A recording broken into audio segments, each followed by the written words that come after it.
I'm Cape Joel, and this is Comic Smack, the weekly comic show where we take closer, more in-depth looks at the coolest and most happening events going on in comics currently. And on today's show, we're going to be taking a closer look at Uncanny Avengers issue number 7, a tie-in to the large Marvel Standoff event. So let's hop on in and see what happens next, shall we? Alrighty then, so as we join the book, we check on in with the individual members of the Uncanny Avengers and see what they're up to. Quicksilver is creeping on his sister, the Scarlet Witch, currently. Apparently in the 8-month gap between now and Secret Wars, they swore not to see each other ever again, for some reason. They don't exactly explain why. Then there's Brother Voodoo, who despite being a member of the team has been incredibly absent over the last few issues, talking with his brother, who is a ghost. Bro is totally sick and tired of being a ghost, and he wants Voodoo to use his magic powers to bring him back to the world of the living. Voodoo, of course, refuses, and this ticks Bro off, considering that Voodoo broke that vow of not bringing people back from the dead to bring Quicksilver back from the dead in the opening arc of this book. Elsewhere, Cable and Rogue are helping the new Inhuman member of the team, Synapse, use her brain powers in more interesting ways, like using synesthesia to tell when someone is lying. The Uncanny Avengers get dispatched to deal with a reckless runaway military vehicle driven by a supervillain, only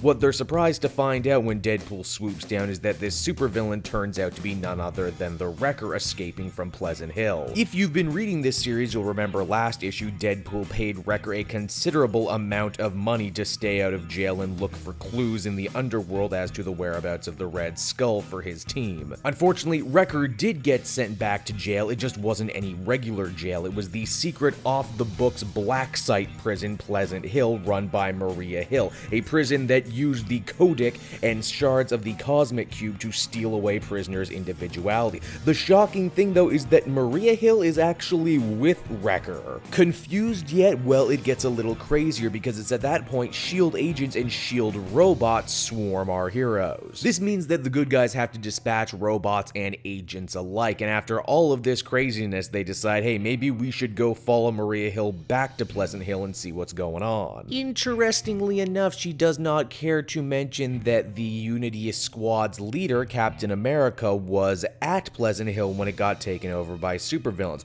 nor does she mention the place got taken over by supervillains either. When the Uncanny Avengers actually do make it to Pleasant Hill, they're met by a Quinjet, driven by another Maria Hill, who quickly opens fire on them as the comic ends. Uncanny Avengers number 7 is a tie-in issue that does a pretty good job continuing the story of the previous issue while also adding in all the Standoff tie-in stuff. I am very interested in this idea of there being 2 Maria Hills. After all, Pleasant Hill is a prison that not only altered people's minds, but their appearances as well. Would it not be interesting if the Maria Hill we've been following all throughout the first 2 installments of the Standoff event wasn't the real Maria Hill, but a villain who stole her look? Or maybe it's the other way around completely. Maybe Maria Hill actually has gone off the reservation, is evil, and a villain attempted to escape looking like her. Of course, this is comics we're dealing with here, so you know, it could always be something like robots or clones or time travel or something crazy like that. Overall, solid issue with solid action, great dialogue from Doug, and I enjoyed this one. I give it an 8 out of 10. Hey everyone, thanks so much for watching my newest video. I hope you enjoyed it, and I hope you'll feel like checking out some more videos I have on offer here at Cape Joel.